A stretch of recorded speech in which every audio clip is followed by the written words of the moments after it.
participe aqui do terceiro bloco. Thomas, boa noite. Boa noite, Joaquim. Me ouve bem? Te ouço bem. Primeiro, parabéns, viu? Que eu soube que nasceu a sua filha. Você Muito viria obrigado. antes. Bacana, viu? Que bom. É seu primeiro filho, não? Biológica eu tenho um filho adotivo. Ah, tá. Que Ah, bacana. e agora, bom, enfim, é triste saber que ela nasce no mundo em guerra. É verdade. É uma situação, olha que mundo que está vindo aí para essa juventude. Eles vão precisar entender muito bem o que aconteceu no passado para saberem como construir o futuro, porque realmente está muito complexa a situação do mundo, viu? Pois é. E para a gente, né? Tentar entender um pouco mais, a sua presença aqui, ela é fundamental. Então, tudo que ocorreu agora, e eu queria uma avaliação sua de tudo que ocorreu. Quer dizer, desde o ataque, que foi um ataque terrorista do Hamas, claro, a gente sabe todos os antecedentes, mas foi, não deixa de ser. E, e essa resposta de Israel, que parece uma resposta, parece não, parece genocídio. O que está fazendo, o que está ocorrendo lá? Mas eu quero ouvir de você, vou ficar aqui, e aí a comunidade, convido também a comunidade a fazer perguntas, colocar os seus questionamentos, participarem desse debate que é bastante importante. Bom, em primeiro lugar, Joaquim, esse é um assunto que eu também estudei bastante, é um assunto que me causou muitos problemas na minha vida intelectual, porque antes dessa cultura do cancelamento ter se espraiado como é hoje, né, qualquer coisa que se fala, se corre o risco de ser cancelado por um motivo, antes disso, havia um cancelamento que era o mais comum de todos, que era quando você criticava Israel. Então, se você critica alguma prática de Israel, te carimbam como antissemita, te carimbam como ódio aos judeus, e nada disso é verdade. Né? Nada disso é verdade. Nós entendemos um processo histórico que ele é narrado pela mídia sob uma única perspectiva. Então, o que acontece? Sim, o que o Hamas fez foi um atentado terrorista. A partir do momento em que você ataca civis, isso é um atentado terrorista. Agora, qual que é o grande problema de como a comunicação desses acontecimentos é transmitida? O fato é retirado do seu contexto histórico. Então, o que o Hamas está fazendo? Ele está respondendo ao que Israel tem feito com relação ao povo palestino. Então, por exemplo, o que aconteceu nos últimos anos? Vamos fazer aqui uma retomada histórica, né? Porque sem a história, nunca nós vamos entender esse conflito. Em primeiro lugar, a história não está na Bíblia, muito menos na Israel antiga. Isso é diversionismo, isso é puro elemento retórico para poder se justificar para certos grupos religiosos que se mobilizam em torno dessa questão. Então, a Israel atual não tem nada a ver com isso. O que é a Israel atual? Ela tem muito mais a ver com a declaração de Balfour, no começo do século XX, no período em que a Palestina estava sob ocupação britânica, em que se decidiu ali que seria construída um Estado judeu dentro da Palestina. Então, a Palestina, que já tem esse nome desde os períodos de Roma até antes disso, né? A Filístia, então era o território que foi habitado ali por diversos povos. Até o Egito controlou Gaza, controlou toda aquela região. Então foi uma região que sempre teve em disputa. Ela fica num enclave ali entre duas grandes civilizações, que é o Egito e a Mesopotâmia, que hoje é o Egito e o Iraque.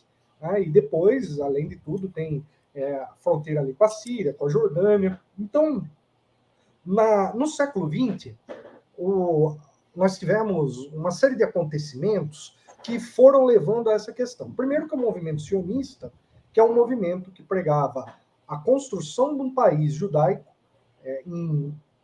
foi aprovado naquele contexto histórico na Palestina, né, então na terra que eles consideravam sua terra histórica, e de certo modo não dá para negar, né, que existe uma vinculação histórica, mas essa vinculação histórica é, por exemplo, a mesma coisa que a gente dizer que o Pelé é vinculado à África.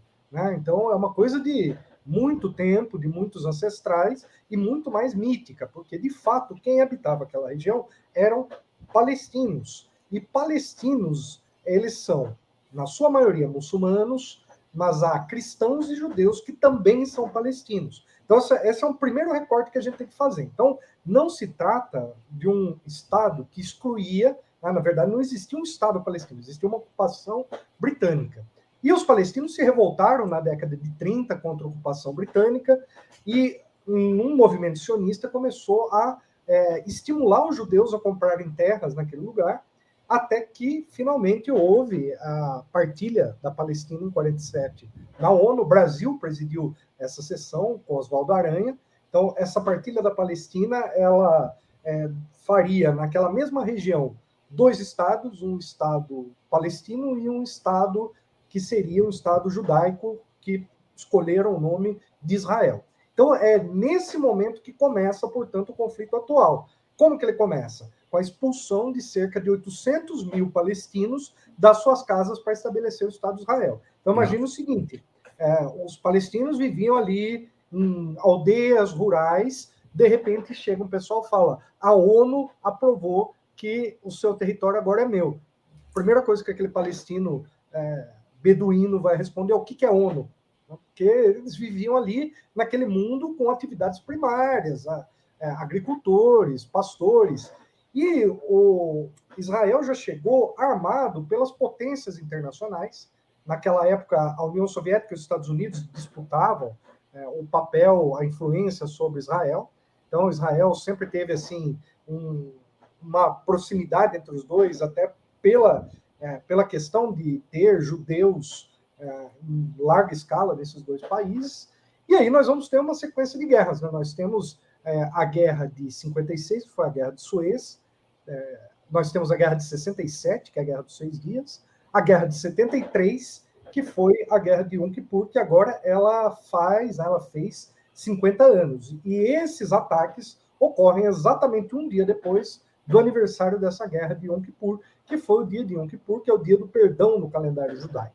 Bom, o que acontece? Os palestinos não estiveram passivos diante desse processo. Foi criado um movimento de luta armada, né, identificado pela Organização pela Libertação da Palestina, a OLP, que com o tempo ela se tornou um guarda-chuva de diversas organizações, das quais fazem parte os partidos que são laicos, que têm uma ideia mais nacionalista e anticolonial, descolonizadora.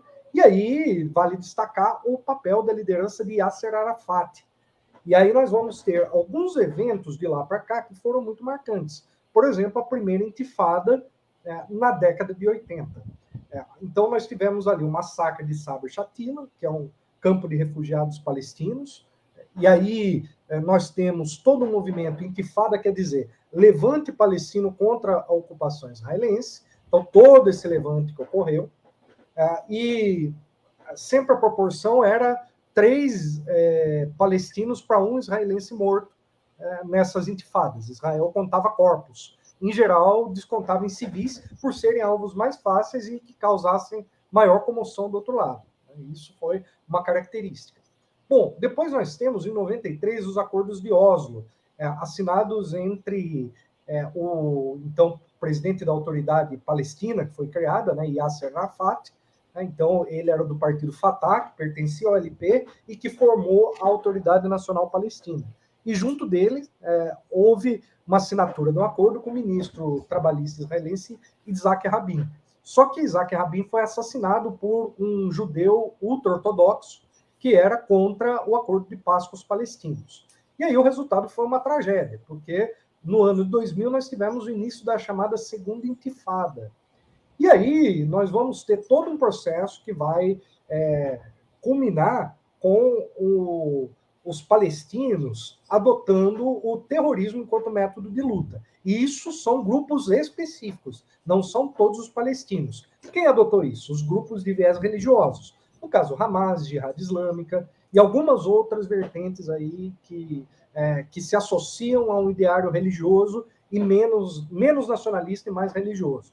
Então, nesse contexto, a Autoridade Nacional Palestina ela ficou dividida, a sua soberania ficou concentrada na Cisjordânia e a faixa de Gaza ficou sob o controle do Hamas, especialmente a partir de 2006. E aí nós vamos ter ali um cerco a Gaza, né? Israel retirou tudo aquilo que ele tinha ali de ocupações dentro da faixa de Gaza, e o que ele fez no lugar? Fez um muro gigantesco, ali um muro de cercar, e estabeleceu um bloqueio sobre Gaza que já dura 17 anos. Então, quem tem 17 anos de idade nunca saiu de Gaza, porque Gaza é proibido entrar, é proibido sair. Nossa. É um verdadeiro campo de concentração a céu aberto. É a maior densidade populacional do mundo, que nós temos ali 2 milhões de palestinos vivendo abarrotados, e agora, né, o que vinha acontecendo era, bom, ao longo desses anos, vamos lá, de 2006 para frente, Israel bombardeou Gaza em 2008, 2009, bombardeou em 2010, 2012, 2013, 2016, 2018, 2021, e aí agora se formou ali um governo em Israel, porque Israel tem um sistema parlamentarista, um governo de extrema-direita. A gente pode dizer que Israel está sob o governo da extrema-direita desde que o Netanyahu chegou no poder. E o Netanyahu vai se mantendo no poder, eleição após eleição, com as coalizões que ele monta. Só que agora ele montou uma que é extremamente radical, que é uma colonização, uma coligação com aqueles colonos judeus mais radicais, aqueles partidos religiosos e ultranacionalistas que defendem abertamente a expulsão e o massacre dos palestinos. Então, eles não medem palavras para dizer isso. E aí nós temos que dizer, esses grupos também não são considerados terroristas, uma vez que eles defendem a destruição do outro, porque a condenação do Hamas, ela exige uma condenação na mesma proporção de Israel. Aliás, há quem diga que até numa proporção diferente, porque, no caso, quem está impondo uma situação de bloqueio, de sítio, de falta de água, de falta de comida, de falta de remédio e de não locomoção dos palestinos é exatamente Israel. Então, portanto, nós precisamos levar tudo isso em consideração antes de cair na torcida organizada, né? Perfeito. Agora, existe uma saída pelo Egito, né? Que é Rafah. E até nós entrevistamos hoje um palestino que ele está no Brasil há cerca de 10 anos e voltou para lá, acho que ele entra pelo Egito, porque ele voltou para lá para visitar a família, estava lá e agora não consegue sair porque o Egito destruiu a saída de Rafah. Ali a passagem de Rafah é uma situação bem complicada, porque ali o Egito, vamos entender como é que é o governo egípcio atual. O Egito teve um golpe de Estado, que, na verdade, vamos lá, vamos contar recentemente. Teve aqueles movimentos das chamadas Primaveras Árabes, houve a destituição do governo do Hosni Mubarak, que era um governo militar, houve eleições, e quem ganhou as eleições foi a Irmandade Muçulmana, que é aliada do Hamas. Isso. Então, eu me lembro que naquele contexto, Israel bombardeou a faixa de Gaza, e o ministro das Relações Exteriores do Egito, que era da época da Irmandade Muçulmana, ele visitou a faixa de Gaza, ele manchou a mão dele de sangue, mostrou isso. Então foi uma imagem muito forte. O ministro das Relações Exteriores do Egito sujando sua mão de sangue para mostrar que realmente era o sangue dos palestinos. Né? Então, isso foi muito marcante naquela época. Só que o governo da Irmandade Muçulmana, ele era obscurantista. Ele tinha ali uma série de questões ali que o povo egípcio se revoltou e pediu a volta dos militares no poder. Os militares derrubaram o governo da Irmandade Muçulmana, prenderam o então presidente do Egito, né, que era da Irmandade Muçulmana, e aí o Egito, portanto, ficou sob o governo dos militares e ficou numa situação de não agressão a Israel, no seguinte sentido, eles não fecham com Israel, mas ao mesmo tempo também não atrapalham. Então eles deixam, e a questão ali da fronteira de Rafah, uma parte dos acordos que ele tem com Israel é deixar aquela fronteira fechada, porque senão ali pode ser um fluxo por os dois lados. Qual que é o medo do Egito? Que por ali a Irmandade Muçulmana receba armas que possam vir do Irã, do Hezbollah ou de outros destinos, e isso possa desestabilizar o Egito. Então, no sentido, o Egito ele tem uma convergência de interesses com Israel. Não significa que o Egito é alinhado com Israel. Isso é muito importante entender. Ele tem uma convergência neste aspecto que a principal força opositora ao governo dos militares no Egito é a Irmandade Muçulmana. E a Irmandade Muçulmana ela é aliada do Hamas. É a mesma ideia, mesmo conceito da Irmandade Muçulmana é como o Hamas funciona, que ele é ao mesmo tempo uma organização de filantropia, que é muito importante na cultura islâmica, ele é também um partido político que disputa as eleições, e ele é também um grupo armado militar e também um grupo religioso. Então, todas essas coisas estão juntas. É uma coisa muito da cultura islâmica, que é uma tradição bem antiga que eles evocam nesse sentido. Ótimo. Thomas, historicamente, considerando o relato, o Jesus histórico era um palestino, portanto, como você disse, existiam os judeus, etc., e já era Império Romano, já era chamado de Palestina naquela ocasião. Ele era um palestino. Ele era um palestino porque naquela época a Filístia era a província romana. A província, você tinha ali, né?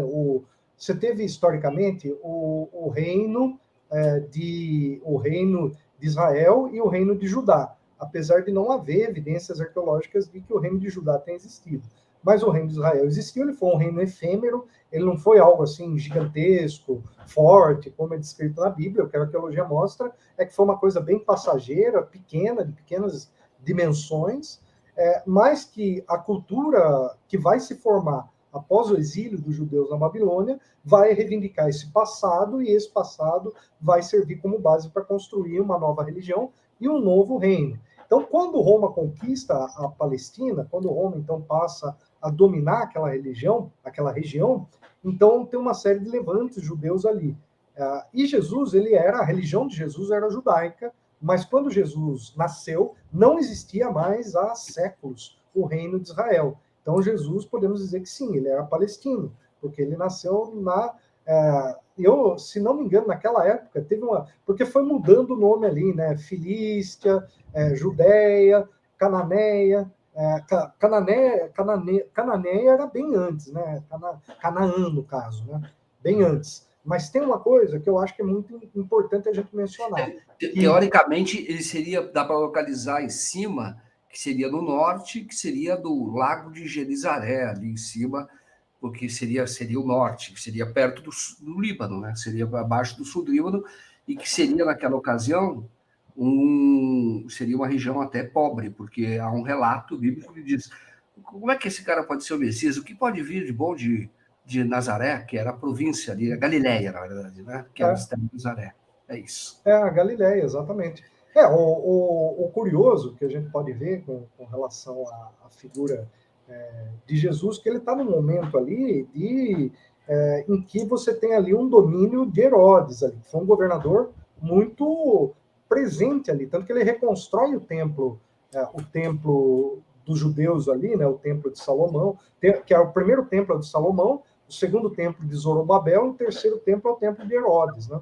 E aí depois esse templo vai ser destruído quando vai haver a revolta judaica ali contra a ocupação romana, e aí os judeus vão ser expulsos ali daquela região e vão se espalhar pela Europa, pelo mundo, né, como um todo ali, e aí, portanto, poucos judeus ficarão ali, e aí, portanto, vai predominar, aí quando tem a conquista islâmica, vai predominar a cultura islâmica, apesar de que a influência cristã também existiu, especialmente no período das cruzadas, que ali foi conquistado pelos cruzados, os templários, né? Então, enfim, é uma região que sempre teve todas essas culturas aí em confluência. Ora uma predominou, ora outra predominou. Então, não dá para dizer que aquela terra pertence exclusivamente a uma única etnia, a uma única religião. Bem colocado. E agora, a que você atribui essa aliança que existe hoje? Você tem alguma tese nesse sentido? Tese, assim, algum pensamento nesse sentido? A quem se atribui essa aliança que existe hoje entre o fundamentalismo evangélico, sobretudo, e o Estado de Israel, que passa pela extrema-direita mundial? Sim, sim. Bom, em primeiro lugar, vamos lá, são várias questões. Então, você tem um aspecto religioso que é a crença de que a Israel atual é a Israel antiga. Então, os neopentecostais, a vertente mais fundamentalista dos evangélicos, ela reivindica muito mais o Velho Testamento do que o Novo Testamento. Então, existe tanto que o Edir Macedo, ele inaugurou aquele templo, templo de Salomão dele lá na Moca, né? Que é gigantesco e todo inspirado, todas as pedras ele importou de Israel, ele fez questão de trazer de Israel, não da Palestina. E ele fez a inauguração daquele templo vestido de sacerdote judeu. Eu, se eu fosse judeu, me consideraria insultado com aquela cena. De qualquer forma, é uma vertente que existe que atribui isso a um aspecto religioso. Existe um outro aspecto que é o ideal colonialista. O ideal colonialista, hoje, se tem um país que pratica o colonialismo de forma descarada, é Israel.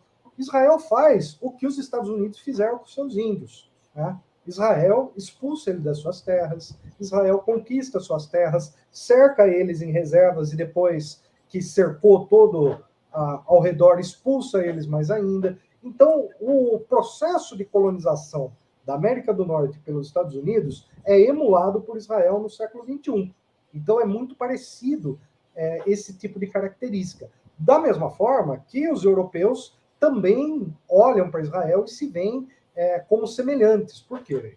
Por várias questões. Primeiro, Israel é um Estado liberal, né, que oscila entre um liberalismo democrático e uma ditadura de extrema-direita, que é exatamente o que acontece na Europa. A Europa vive entre uma disputa entre liberais de direita e extrema-direita conservadora. É essa questão Partido Democrata e Partido Republicano, que hoje se tornou meio que a métrica geral das democracias, entre aspas, ocidentais. Tanto que eles dizem, Israel é a única democracia do Oriente Médio. E é difícil a gente afirmar isso, porque Israel não é uma democracia, uma vez que Israel exclui do processo democrático todos os palestinos e cristãos. Muçulmanos e cristãos não participam. Por quê? Israel se autodeclarou um Estado judeu, então ela é uma democracia para quem é judeu. E aí, basicamente, é dessa forma que se organiza, então, esse Estado. Né? Ele vem cada vez mais endurecendo esse caráter teocrático, restringindo cada vez mais a participação, porque, vamos entender uma coisa, Joaquim, quando a gente olha o mapa, a gente vê lá, faixa de Gaza e Cisjordânia, os palestinos não estão só lá e os israelenses não estão só naquele outro território. Os palestinos, eles também moram nas cidades israelenses, onde eles fazem o subemprego, onde eles vivem segregados, como era com relação aos negros nos Estados Unidos. Tem lugares em Israel que tem ruas que são exclusivamente para israelenses e ruas que são exclusivamente para palestinos. Em geral, os palestinos passam por humilhações diárias. Um dos lugares que isso é exatamente em Hebrom, que, segundo diz a tradição, é onde está o túmulo do profeta Abraão, que é o profeta que seria, no caso, o fundador do monoteísmo judaico-cristão islâmico. Então, é uma cidade que seria sagrada para essas três religiões, mas é o lugar onde se vê o maior tipo de segregação. Tem outros lugares que são mais liberais, né, como Jaffa, que fica mais ao norte. Tel Aviv é uma cidade europeia, na prática, tanto que usam a questão de que Tel Aviv, por ser um lugar onde os homossexuais são respeitados, Israel é uma democracia, mas uma coisa é Tel Aviv, outra coisa é num assentamento judaico do interior, em que você tem aqueles ultra-ortodoxos que eles têm ali umas famílias gigantescas, aquelas barbas longas, aquelas tranças, e se vestem a caráter mesmo, como judeus ultra-ortodoxos. Então, nesse tipo de convívio, os homossexuais jamais seriam aceitos. Agora, Tel Aviv é outra história, é uma cidade moderna, é uma cidade criada para ser a capital do Egito, do Egito não, perdão, de Israel. E, então, Israel se coloca, então, nessa condição de um país que tem os valores ocidentais, a religião judaica, em contraposição aos valores que são do mundo árabe. E vamos ser sinceros, Joaquim, o mundo árabe não é formado apenas por muçulmanos fundamentalistas. A Síria, o Líbano, por exemplo, eram países extremamente liberais, não obrigavam as mulheres a usar véu, eram regimes que tinham eleições regulares. O regime eleitoral do Líbano é horroroso, mas você tem um sistema eleitoral. Então, não dá para dizer que a única democracia no Oriente Médio é Israel. O Irã é um sistema que também tem eleições, né? Por mais que eu discorde, porque você tem ali os limites, né, o Ayatollah, ele pode negar alguma candidatura, ele pode fazer certas limitações, mas Israel também, porque Israel veta constantemente a participação de partidos árabes ou coligações de esquerda no processo eleitoral lá. Entendi. Thomas, não é possível ter um país, um só país com eleição, quer dizer, como se fosse acabar com esse apartheid. Quem vive lá, não importa a etnia nem a religião, é um voto, uma cabeça é um voto. Então, vai eleger um presidente. O que impede que haja sejam integrados? Porque é o mesmo território, é como se você tivesse aqui. Aqui você tem várias regiões, aqui você tem etnia, você tem afrodescendentes, você tem os indígenas, você tem europeus, você tem orientais, que vêm para cá, enfim, cada cabeça é um voto. Aí você elege um governo. Como é que você garante que o governo de Israel será sempre exercido por um judeu? Porque os outros não têm cidadania, é isso? Eles não. Não tem. Na verdade, alguns conseguem a cidadania, mas tem que reconhecer o caráter judaico do Estado, e eles vivem num tipo de segregação por praticar outro tipo de fé, né? Então, o que acontece? É importante a gente entender que, para nós, olhando do Brasil, ou mesmo dos Estados Unidos, ou de um país europeu, é fácil a gente pensar nesse sentido. Só que no caso de Israel, é mais complexo, porque Israel foi um projeto de criar um Estado judeu. Se o projeto é criar um Estado judeu, a partir do momento que se faria um país multirreligioso e multiétnico, ele perderia o seu caráter judaico.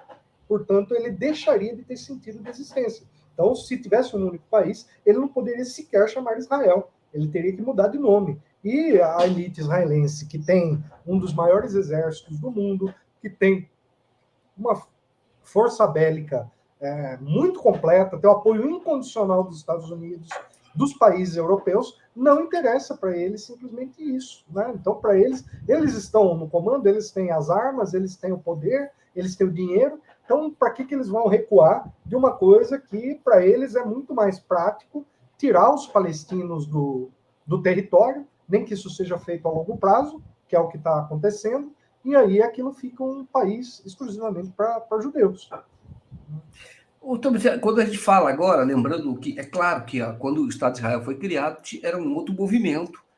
Havia toda uma comoção por conta do Holocausto, efetivamente havia. Mas já existia uma reivindicação e já existia um movimento sionista anterior, que era para formar ali um Estado. Já havia isso, um Estado de caráter judaico mesmo, religioso, teocrático, né? Quase teocrático. Então, isso já era uma coisa antiga. Hoje, quando você fala, você disse, os palestinos foram arrancados de sua casa, 800 mil. Isso é imperdoável. Imagina que se coloque na situação deles. Qualquer ser humano aqui no Brasil, é claro que isso, você jogou pólvora. Eu estou falando quando você jogou fora, é a comunidade internacional, a ONU. Hoje, quando a gente está olhando esse conflito, todas essas coisas têm vindo à tona. Você diz, do ponto de vista geopolítico, foi um erro a criação do Estado de Israel. Da forma como foi feito, porque o que a ONU fez? Ela partilhou a Palestina sem consultar os palestinos, em primeiro lugar. Em segundo lugar, ela deu apoio à criação do Estado judeu, mas ela não deu apoio à criação do Estado palestino. E aí, todas as resoluções que contrariavam Israel foram simplesmente ignoradas por Israel ou vetadas pelos Estados Unidos. Então, portanto, esse é o dado histórico. Toda vez que Israel desrespeita os direitos humanos, faz uma coisa muito absurda, ele acaba sendo vetado, qualquer resolução. E veja que situação, né?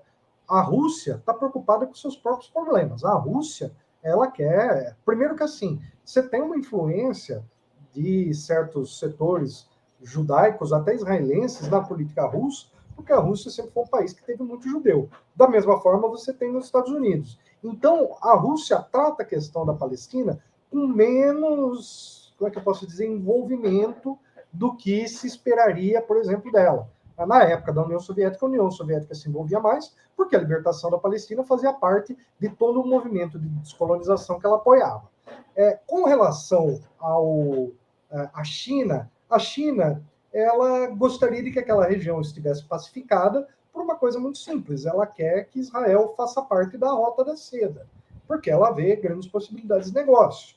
Então, aqui nós já falamos de 3 potências. As potências europeias, elas criaram Israel.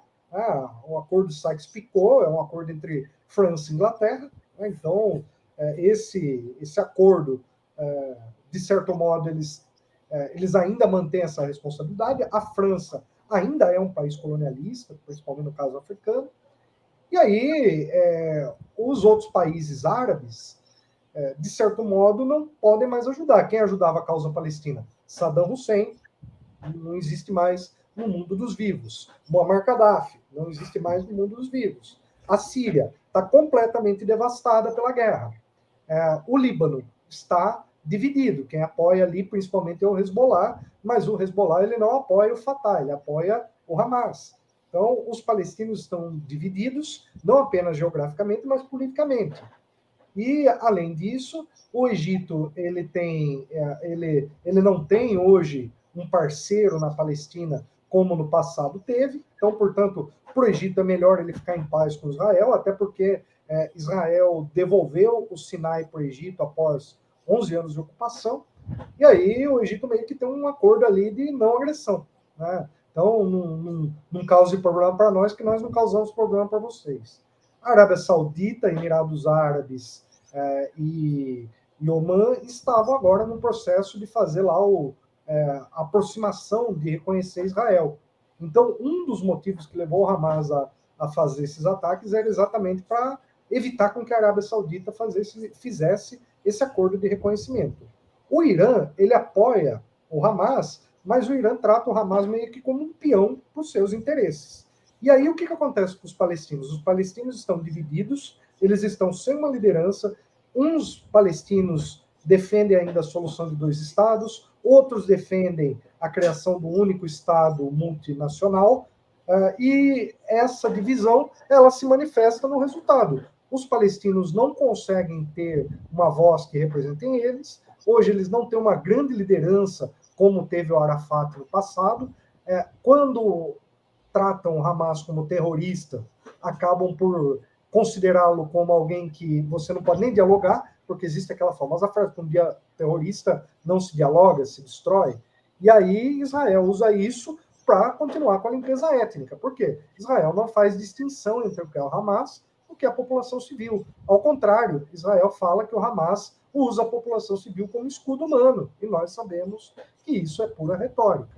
Aliás, esse conflito, né, por que ele tem tanta simpatia na extrema-direita? Porque primeiro, Israel é um país extremamente agressivo, colonialista, tem o aspecto religioso e também tem o aspecto militarista. A família Bolsonaro tem negócios com a indústria de armas de Israel. A indústria de armas de Israel vem constantemente no Brasil fazer aqui eventos para vender as suas armas que ela testa em campo de batalha contra os palestinos. Então, a faixa de Gaza para a indústria bélica de Israel, ela é muito interessante deixar do jeito que está, porque quando se cria uma arma nova, se testa nos palestinos e leva-se para as feiras e vende aqui, inclusive sugerindo que o Brasil adote as mesmas medidas com os morros cariocas, que transformem, né, as favelas, as comunidades brasileiras em faixas de Gaza. E há quem vê isso com bons olhos aí na extrema-direita brasileira. Então, essa é uma conjunção de fatos. Mas o principal, Joaquim, é que as notícias são dadas parcialmente. Ninguém falou que a faixa de Gaza está há 17 anos bloqueada, que a faixa de Gaza, que Israel cortou a água, a eletricidade de Gaza, que Israel, desde 2006, fez centenas de bombardeios em Gaza, em áreas civis, que destruiu escolas, que destruiu hospitais, que destruiu universidades, que destruiu mesquitas, destruiu bairros residenciais inteiros. E, além disso, nós temos uma outra coisa também. Né? Nesse momento, um pouco antes dessa ofensiva do Hamas, houve um monte de tensionamento na Cisjordânia. Por exemplo, no campo de refugiados de Jenin, Israel perpetrou ali um massacre. Teve também ali uma série de disputas com a criação de novos assentamentos judaicos na Cisjordânia. Então, Israel ele fala que expandir os assentamentos na Cisjordânia faz parte do crescimento natural de Israel, só que ele está crescendo num território que não é dele. E o Netanyahu, na ONU, recentemente, apresentou um mapa com toda a Palestina anexada por Israel. Então, existe hoje, como é que a gente poderia dizer? Os palestinos estão dando que o seu último suspiro, é aquela coisa. Tentaram de tudo. Tentaram guerra, tentaram guerrilha, tentaram luta armada, tentaram movimento pacifista, tentaram movimento religioso, tentaram acordo de paz, tudo que for possível, os palestinos tentaram. Agora, isso é mais uma tentativa. Com certeza, isso objetiva levar Israel de novo para as mesas de negociação. Então, portanto, por que tem essa polêmica? Reconhecer ou não o Hamas como grupo terrorista. O Brasil evita classificar um grupo ou uma organização como terrorista, mas reconhecer o que são atos terroristas. Então, por exemplo, o Hamas promoveu um atentado terrorista, mas dizer que o Hamas é terrorista, qual que é o problema? Você impossibilita com que no futuro ele seja um interlocutor para se negociar a paz. E como você não vai negociar a paz, sendo que o outro lado não tem um interlocutor e não é reconhecido? De fato. Mas eu acho que essa já está selado. O Brasil até disse que vai pautar a mudança de status. O Brasil é o presidente do Conselho de Segurança da ONU, mudança de status do Hamas. Quer dizer, é muito impossível agora que não haja essa classificação, efetivamente. Agora, isso que você está falando é uma coisa muito importante. Quem vai ser o interlocutor da faixa de Gaza? Porque você tem da Cisjordânia, que tem o Fatah. Mas hoje o controle político é exercido pelo Hamas ali na faixa de Gaza. Aí você vai gerar um problema sério de interlocução. Quem vai falar em nome deles? Pois é. E o que muitos analistas acreditam que Israel esteja caminhando, porque eles chamam de a solução final, que seria a expulsão de todos os palestinos da faixa de Gaza e a anexação definitiva desses territórios, né, com um grande consentimento internacional. Então, isso não é impossível de se acontecer. Aliás, isso está em via de se acontecer. É muito provável que Israel lance uma grande ofensiva. Ao mesmo tempo, os partidos religiosos que estão no governo, eles falam, inclusive, em reconstruir o Templo de Salomão, aquela coisa, tem que demolir a mesquita de Al-Aqsa para reconstruir o Templo de Salomão, que é considerado o terceiro lugar mais sagrado para os muçulmanos. Então, outra coisa é a questão da Cisjordânia, porque a gente está falando de Gaza, mas a Cisjordânia vem sofrendo ataques constantes de Israel. A população palestina é uma população muito jovem, é uma população, 50% da população da faixa de Gaza são pessoas jovens. Então, eles têm uma taxa de natalidade grande e essas pessoas, né, que são muito novas, elas já nasceram num território ocupado, elas não viveram outra coisa no mundo. Elas não têm acesso a certas informações. E a forma como que Israel tem agido, Israel falar que saiam de suas casas porque nós vamos bombardear. Sai para onde? Vai se jogar no mar. Exato. Né? Porque tá todas as fronteiras ali bloqueadas. E o próprio mar está cercado. Os Estados Unidos acabou de mandar um porta-aviões para lá, mandou um monte de armamentos. Agora, se tem uma pessoa que está rindo com esse conflito, é Vladimir Putin, porque o Zelensky simplesmente desapareceu do noticiário. Exatamente. Aí começa a surgir teoria da conspiração, as loucuras, né? Eu vi até de gente que a Rússia estimulou, imagina, entendeu? Ela já está com problema suficiente ali. Mas A Rússia está com problema lá, está com problema na Síria, está com problema na Armênia, está com problema em um monte na Geórgia. Então, assim, tipo, a Rússia se meter nisso agora é o último país que vai querer qualquer coisa ali. Tá certo. E agora, o que você acabou de descrever, na verdade, aquele jornal, que é um jornal antigo, é o principal ali de Israel, é anterior ao Estado de Israel, Haaretz, né? Ele fez o editorial, ele é de 1919. Então, ele fez o editorial, então, responsabilizando Netanyahu. Outras coisas que ele falou que ele realmente não trata o governo dele, os palestinos, como seres humanos, entendeu? Não leva em consideração os projetos de colonização, nada.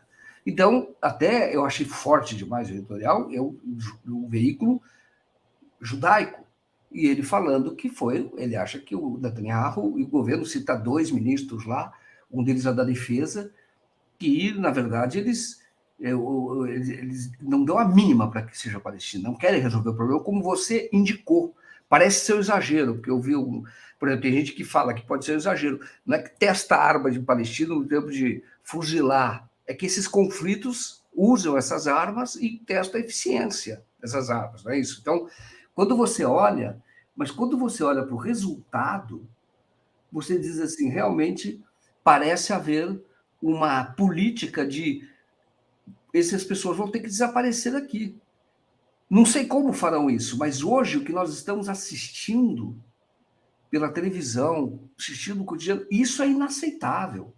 E veja bem, eu condeno o que o Hamas fez, é indefensável. Indefensável, ponto. Vão falar, não, mas ali eram colonos, estão na terra que era deles, etc. Não, mas ele não pode fazer isso, tá? Indefensável. Eu não acho que o terrorismo seja uma arma, um instrumento de luta política.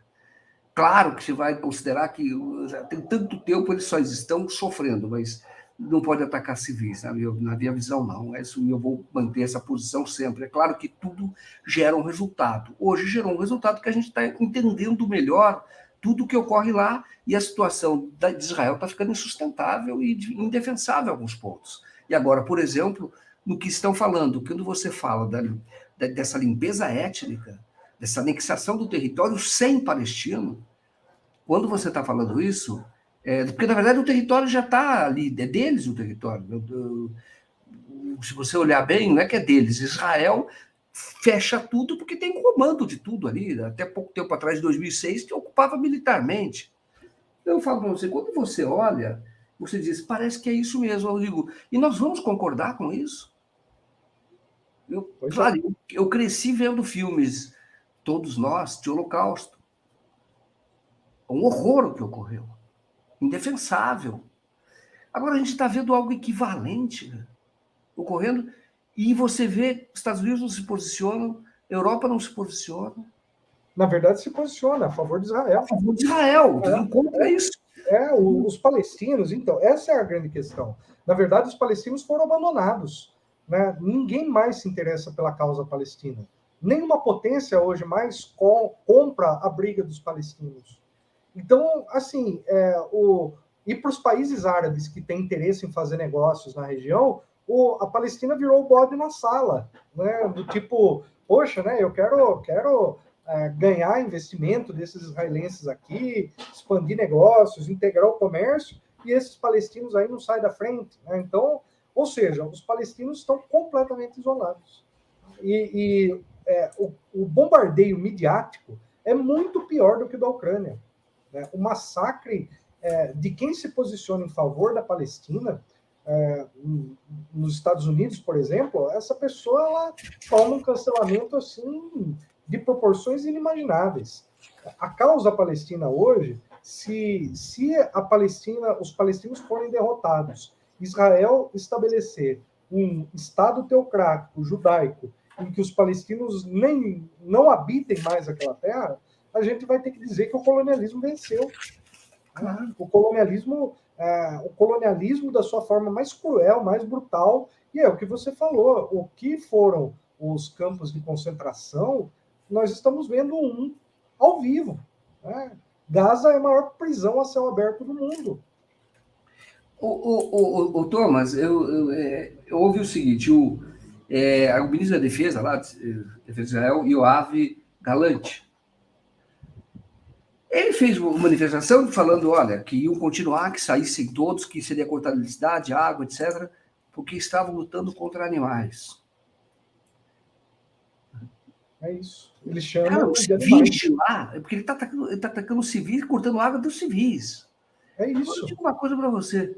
Cara, qual a diferença entre a propaganda nazista, que chamava os judeus que eram ratos, desumanizaram os judeus É completamente, isso. É na isso. Alemanha nazista? Cara, por isso que eu digo para você, e quando eu falo o perigo do cancelamento, sempre a gente teve muito cuidado com isso, porque a gente sabe do poder, inclusive, que tem na área de comunicação, que todos têm, os judeus. Mas eu sempre Uhum. coloco, isso é uma questão até para dizer, peraí, quem está dizendo que o responsável por tudo que ocorreu lá, inclusive o ataque terrorista, é o Netanyahu, é o jornal mais antigo de Israel. É um É jornal isso. judaico. Então não veio me acusar de ser antissemita, etc., porque quem está falando isso é um jornal de Israel, Tem judeus muito lúcidos falando isso. Sim. E não dá mais para Então, citar. Eu existem demorei para me judeus que posicionar. defendem a causa palestina. Não Discreto. são poucos. Não são poucos judeus que defendem a causa palestina. Tem muitos no mundo inteiro. Existem judeus democratas, existem judeus liberais, existem judeus comunistas, socialistas, existem judeus de todas as vertentes políticas. Existe até judeus ateus. Né? Então é importante a gente. Um judeu ateu ele não gostaria de viver num estado teocrático.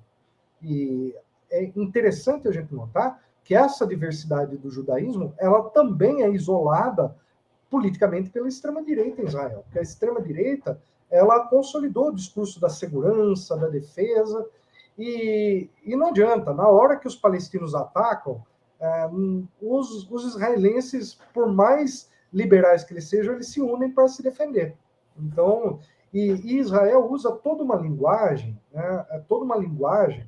Por exemplo, o exército de Israel chama Forças de Defesa Israelense. Então, eles sempre usam uma linguagem de que eles estão se defendendo.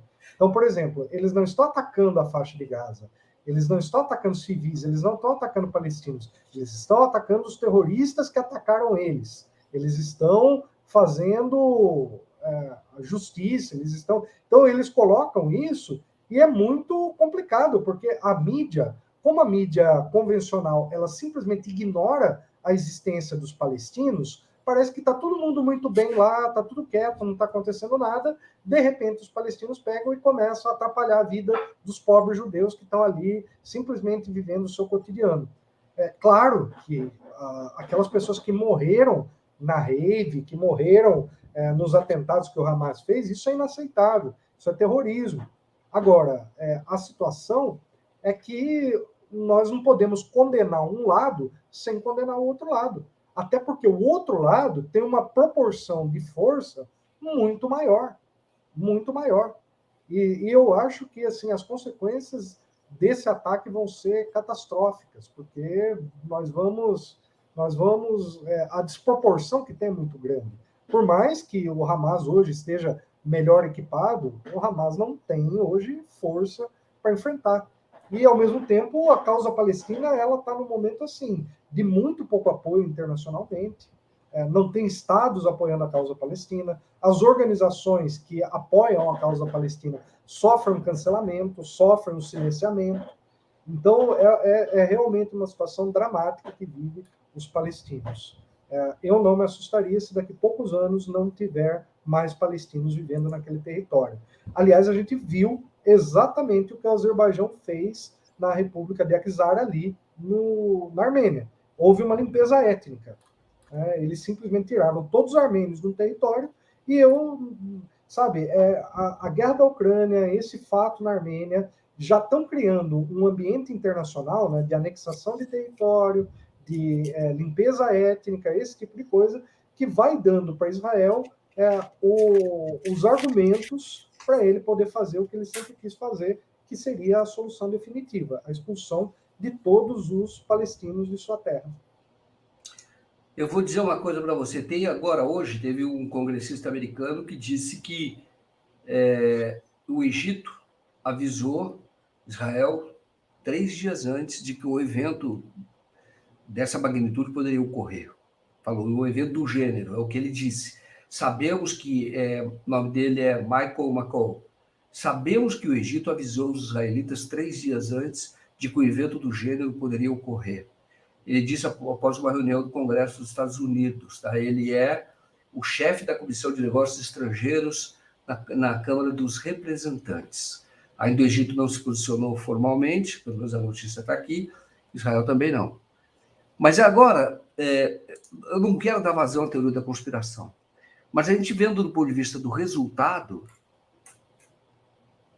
esse acontecimento favorece os planos do Netanyahu, que é tirar de tudo, porque ele não considera ali. Eu não quero dar vazão à teoria da conspiração, dizer, foi eles que arquitetaram. Nós sabemos que o Hamas ele teve estímulo, a formação dele, por Israel, pelos Estados Unidos, na época, que era uma forma, o adversário deles era o Fatah, eram os nacionalistas palestinos, Yasser Arafat. Então, é claro, não temos elementos para fazer essa afirmação, né, Tom? Mas que é intrigante, né? E agora, sim, falando que o Israel teria sido informado 3 dias antes. Eu vou dizer uma coisa. Os serviços de inteligência israelenses, egípcios, dos Estados Unidos, russos, ucranianos, todos os serviços de inteligência são extremamente funcionais. Eu não diria o mesmo do Brasil, mas o deles, porque eles sabem o que eles querem para onde eles vão. Então, olha, se teve realmente alguém que se beneficiou com isso, foi Netanyahu, em primeiro lugar. Em segundo lugar, foi o Putin. Não que os dois tenham feito alguma coisa nesse sentido, mas significa que as consequências disso, porque, em primeiro lugar, né, da onde vêm essas armas? O pessoal diz que veio do Irã. Possivelmente, alguma parte veio. Nós temos também a questão do Hezbollah ali no Líbano. Então, eu acho que a situação ela está ficando cada vez mais difícil, porque agora os palestinos eles estão numa situação que, veja só, o Mohamed Abbas, que é o presidente da Autoridade Nacional Palestina, que declarou o Estado palestino, mas o Estado palestino não foi reconhecido, né, pela grande maioria dos países, né? O Brasil reconheceu ali como membro, membro observador da ONU, né? É o mesmo status que tem o Vaticano. Então a Palestina ela não tem eleições desde 2006. O Abbas está muito velho. O Abbas é uma liderança considerada corrompida pelo povo, assim, né? Não só o Abbas, como o Fatah está muito desgastado. O Fatah ele sabe aquela coisa de dizer que ele já cumpriu o seu papel histórico, hoje ele não consegue mais aglutinar, ele não tem mais não oferece uma nova perspectiva. E o Hamas ele vai para esse extremismo que acaba sendo uma coisa que, como a população palestina é majoritariamente jovem, ela é uma população que não vê perspectiva, ela acaba sendo cooptada facilmente pelo discurso do Hamas. Porque o discurso do Hamas, em última instância, fala que quem morrer em jihad vai estar ali, né, com as virgens esperando no céu. Então, é muito complicado, porque eles usam a fé, mobilizam esse sentimento de fé, para poder fazer uma resistência. Mas essa resistência é uma resistência anticolonial. Eu já li alguns documentos do Hamas e achei interessantes que eles têm todo o discurso religioso, mas, acima de tudo, eles se colocam como um grupo anticolonial, como um partido político.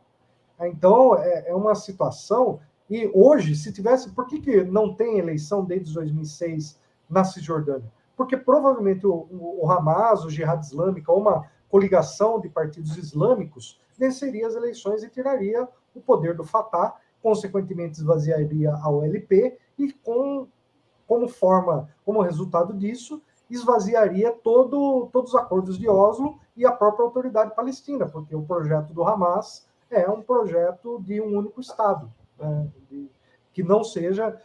e aí existe toda uma retórica, né, que fala, o Hamas é a favor da destruição de Israel. Quando eles falam isso, o que eles estão propondo, na verdade, é criar um Estado que não seja um Estado religioso judaico, mas que seja um Estado plurinacional. Só que aí, né, todos os argumentos usados acabam sendo para cada vez mais ser demonizado esse grupo. Não estou dizendo que o Hamas, eu não tenho a menor simpatia pelo Hamas, eu não sou muçulmano, não sou religioso, não tenho nada que me aproxime do Hamas. Entretanto, o Hamas é o bode expiatório ideal para Israel seguir com o seu plano. O Hamas ele é aquele que, sabe, faz o jogo que Israel precisa exatamente para poder ficar seguir com o seu plano adiante. Mas qual que é a alternativa? É o Fatah? O Fatah não tem se mostrado essa alternativa. Então, hoje os palestinos estão esvaziados de liderança, até porque a relação com Israel contaminou os dois lados. Israel, o Fatah, teoricamente, seria o moderado, mas é um moderado que está submisso aos acordos de Oslo, a Israel, a todo aquilo que foi implantado ali, a repressão, os policiais da autoridade palestina, quando Israel invade algumas casas ali, eles não fazem nada, eles não atacam Israel. Então, é uma situação de desamparo ali, e o Hamas vai para o outro extremo. Né? Um se submeteu e o outro, ele não se submete, mas ele excede aquilo que poderia ser considerado como uma resistência que cause simpatia. Perfeito. Para a gente encerrar, eu quero aqui agradecer, né, aqui a Marci, né, Marci Gomes, que se tornou patrocinadora, e eu vou colocar aqui duas questões para você, para encerrarmos. O José César Beraldi diz: professor, qual o interesse do Irã em apoiar a Palestina? Te passo isso. E a outra pergunta, já para você terminar: como o Hamas teria recebido armas do Irã se a faixa de Gaza está totalmente cercada há 16 anos? Então, vamos lá. Primeiro, o Hamas ele é sunita e o Irã é xiita. Então, no aspecto religioso, as pessoas já falariam: opa, tem alguma coisa errada aqui. O Hezbollah é xiita e é também aliado. E o governo da Síria era um governo laico. Esses quatro formavam o que se chamava o eixo da resistência. Então, esse eixo da resistência, de vez em quando o Iraque mudava de governo, passava por eixo da resistência, aí os Estados Unidos intervinha, saía. Mas, basicamente, essas quatro forças, elas tinham um inimigo em comum, que é Estados Unidos / Israel, porque, para eles, Israel, na verdade, é um braço dos Estados Unidos. A Israel jamais existiria se não fossem os Estados Unidos. Então, é uma convergência de... sabe aquela coisa? O amigo do meu inimigo, o inimigo do meu inimigo é meu amigo. Mais ou menos isso. Então, mesmo eles tendo diferenças religiosas, isso é importante. E o Irã acabou sendo um ator que ele usa do Hamas por seus interesses ali, porque, em primeiro lugar, o que acontece? Qual que é o maior rival do Irã no Oriente Médio? Eram dois, era a Arábia Saudita e é Israel. A Arábia Saudita fez uma aproximação com o Irã, inclusive entraram na questão do BRICS, todo esse tipo de coisa, mediado a China, na verdade, mediou esse acordo do Irã com a Arábia Saudita. E aí, qual que é o resultado que tem essa fórmula para a questão da Palestina? Os palestinos, eles acabam sendo usados pelo Irã para criar situações contra Israel que sejam de interesses do Irã. Então, assim, nós precisamos entender se para o Irã foi interessante isso ou não. Necessitaria uma avaliação mais cautelosa. Qual que é a estratégia do Irã? Porque o Irã agora ele está no momento que ele tem se aproximado de rivais históricos na região. Será que isso foi interessante para o Irã? Mas que outra potência teria dado essas armas? O Hezbollah? Só que o Hezbollah recebe do Irã. Logo, a gente pode ver que é muito provável. Agora, no jogo ali, Joaquim, tem muita coisa que a gente não tem ideia que ocorre nos bastidores. A conspiração, ela existe. O que não existe é a teoria conspiratória maluca. Mas, o tempo inteiro, os serviços de inteligência acordam, fazem acordos nos bastidores que a gente não tem ideia do que aconteceu. O que a gente vai ter que avaliar é quem ganhou com esse ataque, ou quem imaginava que ganharia. E aí, nesse cálculo, a gente consegue apontar possíveis financiadores, articuladores desse movimento. Então, é uma equação um pouco complicada nesse sentido. E qual que era a outra pergunta? E você falou qual era o interesse do Irã, e eu acho que você respondeu a outra pergunta, foi... Deixa eu Acho que eu colocar juntei aqui, tudo que aí. é do Joia Salles Cavalcante. Como que o Hamas teria recebido armas se a faixa de Gaza está totalmente cercada há 16 anos? Essa é uma pergunta legal. Como? Essa é a questão. O Hamas ele construiu embaixo de Gaza uma rede de túneis extremamente complexas. Provavelmente alguns desses túneis vão para o Egito, outros podem passar ali e ir até Israel, né? Não se nega a possibilidade de que eles tenham contrabando de armas ali. Outras chegam pelo mar, né? Algumas talvez do Hezbollah, por submarino, enfim, tem várias possibilidades aí por barco pesqueiro. Né? Você pode jogar ali uma rede, fingir que pegou peixe e pegar armas. Então você tem várias possibilidades, mas até agora está tudo em termos especulativos. Agora, o Hamas hoje não é aquele Hamas de 2008 que só tinha aqueles foguetinhos, isso nós não temos dúvida, eles estão muito mais bem equipados. E, inclusive, há suspeitas nos próprios Estados Unidos de que armas que foram enviadas para a Ucrânia foram contrabandeadas e chegaram ao próprio Hamas. Né? Então, isso foi levantado recentemente pelos republicanos lá nos Estados Unidos. Então, enfim, aí cada um está vendo o seu lado. O republicano quer dizer isso porque ele quer combater os democratas. E, no fim, todo mundo briga pelos seus interesses e os palestinos não têm ninguém para defender eles e são os grandes perdedores de todo esse processo. Tá ótimo. Então, nós passamos um pouco do horário para acompanhar você, ler os seus artigos, só para você... Muitos aqui já conhecem, mas você pode falar de novo, que é o Farol da Alexandria. Legal. Então, segue o canal Farol de Alexandria, que a gente tem vídeos sobre história, sobre arqueologia. O canal Professor Thomas de Toledo, também no YouTube. Eu vou ver se eu preparo um vídeo sobre esse tema da Palestina.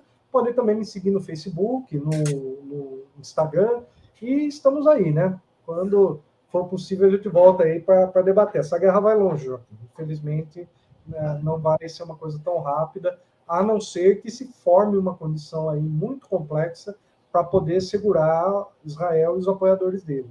Mas pelo que os Estados Unidos e a Europa estão sinalizando, eles estão dando carta branca para Israel caminhar para a solução final, infelizmente. Nossa, que horror falarmos disso agora, solução final. Isso é nazismo puro. Exatamente. Nossa, exatamente. Que horror. Bom, muito obrigado, Thomas. Obrigado a todos vocês. Boa noite. Valeu, Joaquim. Boa noite. Estamos juntos aí. Valeu. Parabéns pela filha. Tá bom? Muito obrigado. Valeu.